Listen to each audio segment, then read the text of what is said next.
Years ago in elementary, when I was in the school library, I caught a glimpse of a card sitting on one of the librarian's desk. On the card was a red and black blobby creature with bright green eyes. The combination of the bright contrasting colors, angular eyes, sluggy demeanor, and the unique fuzzy texture was too much for my little amphibian brain. I was fascinated by it. After that, anytime I was in the library, I'd peek in the librarian's office just to look at the card. I later figured out it was from an Xbox game / cartoon called Viva Piñata. As I didn't have a 360, I did what any other responsible, respectful child would do.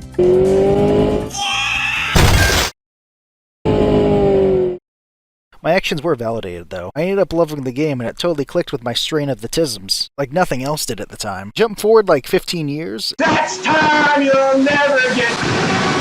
While editing an entirely ironic unbirthing video, I'm hit by a stray MK Ultra wave that reawakens my interest in the game. So now, as an adult, how does it hold up? Pretty well. Viva Piñata gives sort of a creation myth to piñatas. They come from a remote island where they're tamed and cared for by gardeners who prepare them to be sent to parties via big cannon. The piñatas do end up getting broken like in real life, but they survive, they get put back together later. They derive a lot of pleasure from it too. 10 birthdays of pleasure to be exact. Anyway, the game puts you in the boots of a rookie gardener taking over a small plot of land from a retiree named Jardinero. You're tasked with restoring the now ruined garden back to a livable habitat for piñatas. Getting piñatas to move in is a 3-step process: appearing, visiting, and moving in. All these steps have different requirements. For instance, mice appear when you plant a turnip for the first time. They'll come into the garden once you have a full-grown turnip. And once they eat the turnip, they become a resident. It's simple. Until it's not. Resident Piñata can be commanded around, named, dressed up, sold, smashed, or if you have two of the same, romanced. Romancing is, it's just sex. For kids. Oh wait, no. To romance, you have to meet additional requirements that are unique to each piñata. Then you have to build a home for them. Then you have to complete a minigame that has you controlling one piñata to directly navigate a maze of bombs to reach the other. Once completed, the piñatas will go into their homes and have sex. Dance. Once the dance is done, you get an egg delivered that hatches into a baby, which, after some time, grows into an adult. The eggs are delivered by a big lady named Storko, who's the daughter of Jardapapa. She's one of the many humans you'll end up interacting with. Everyone in the game wears a mask of some sort, and I really like how it looks. The masks operate on a spectrum from Doc Patch's low-effort mascot suit to Franny's bizarre mailbox head. Took off her mask, she probably looked like some kind of unholy man-horse. It's a cool stylistic look for the characters and adds just a little bit more mystery to the game since you're always wondering what they look like underneath. Every personality in the game represents a shop or game function. The villagers cover the shops, like the general store, the tinkerer, the builder. Other game mechanics are handled by Jar Jar's family, and a mysterious creep. Geppetto hands over your level up rewards, Storkos delivers eggs like I said before, Cedos. To Stardust, the previously mentioned creep, acts as a Grim Reaper, smashing piñatas that have been sick for too long. Finally, there's Leafus, who gives you a tutorial at the start of the game, and later hands out tips and gossip. She may tell you secrets, but she's just as likely to tell you false rumors. Having the game lie to you feels like if you're playing Super Smash Bros. Melee and Mario looked at the screen and said, "To unlock Sonic Hedgehog, you gotta kill your parents." And in Viva Piñata, you may feel compelled to try. Since experimentation and discovery are the core of what makes it such an interesting game, even now.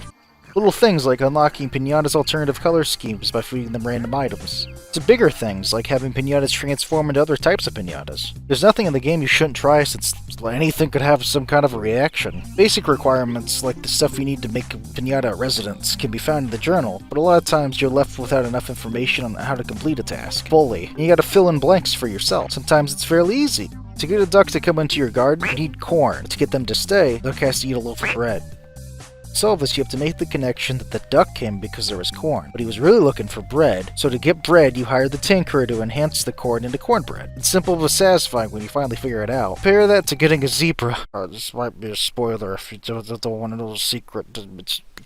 First, you need to buy a pony. The resident cat girl. The presence of the pony will attract a horse because the horse wants to bully the pony for being a defective mutant since horses are dicks. To make the horse stay, you gotta feed it apples. Makes sense, actually. Then once you have your tamed horse, you have to feed it a blackberry and a daisy. You get it? You understand the joke, stupid? You're giving a black and a white item to a horse to make it black and white. It's very cute. It would be very, but zombugs are fucking purple and blue. The game doesn't tell you any of this, and even finding hints that the zebra exists is hard. To figure this out, you need to watch specific episodes of the 4Kids cartoon, in which a horse turns into a zebra. I like the idea of giving kids information on the game through a cartoon, but we should probably talk about the cartoon. I don't like it. It's got a totally different tone than the game. The cartoon is really by the books. It follows a group of talking pinatas as they do predictable cartoon antics. The feelings of watching over a little nature sanctuary listening to Grant Kirkhope music is replaced with the feeling of watching Fanboy and Chum Chum in a zoo. Specific grievances include making all the pinatas stand up on their back legs so they could pose them like humans, giving them all unsightly human teeth, and It's not offensively terrible or anything, it's just a really standard kid show. Back to the game. Unlike most games in the life sim genre, Viva Piñata has antagonist characters. Sour Pinatas, Professor Pester, the Ruffians, and Cetos. Sours are the most common type of pest you'll deal with. They act like wild pinatas, but when they come into your garden, they act way more dickish.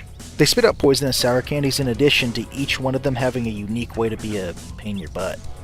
For instance, the raccoon will eat your eggs, the bat will make your sleeping pinata sick, the snail will eat your seeds. You can smash them with your shovel, but since pinatas are immortal, that only turns them away temporarily. To permanently get rid of them, you'll have to meet their taming requirements. These are some of the most difficult puzzles the game has to offer. For instance, the sour baboon needs to lose a fight to a pinata that is of the serpent family, which is it's a snake. The base serpent will always lose.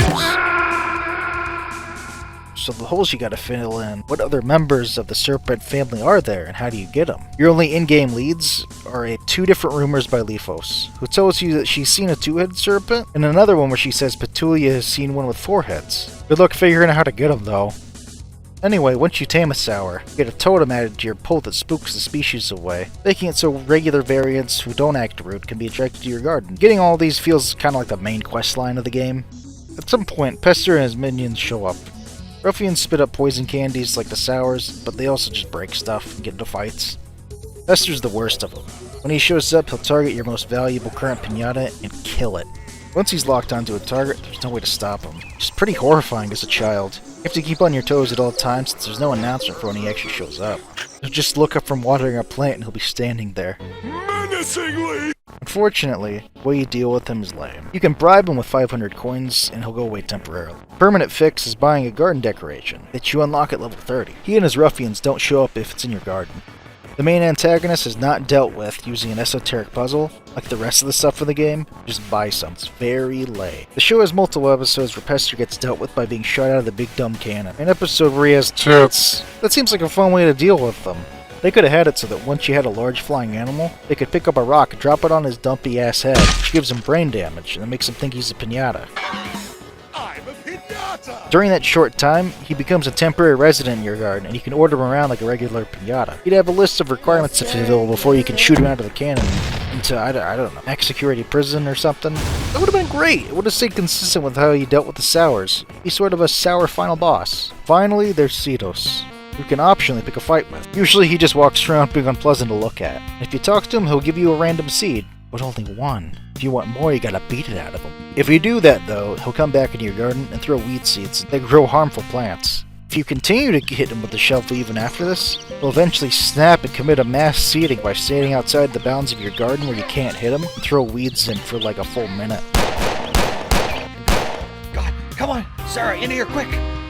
So that's kind of the gist of the game. Liked it a lot when I was younger, and it's still pretty fun as an adult. If it sounds interesting to you, then the game and sequel Trouble in Paradise can both be found in the rare replay for the Xbone. There's a portable version of the sequel called Pocket Paradise on the Nintendo DS. There's a PC version of the first game, but it's no longer available digitally. And the games for Windows Live breaks it, apparently. But I heard a rumor that if you type in Viva Piñata PC into the YouTube search, you may find something. You didn't hear that shit from me.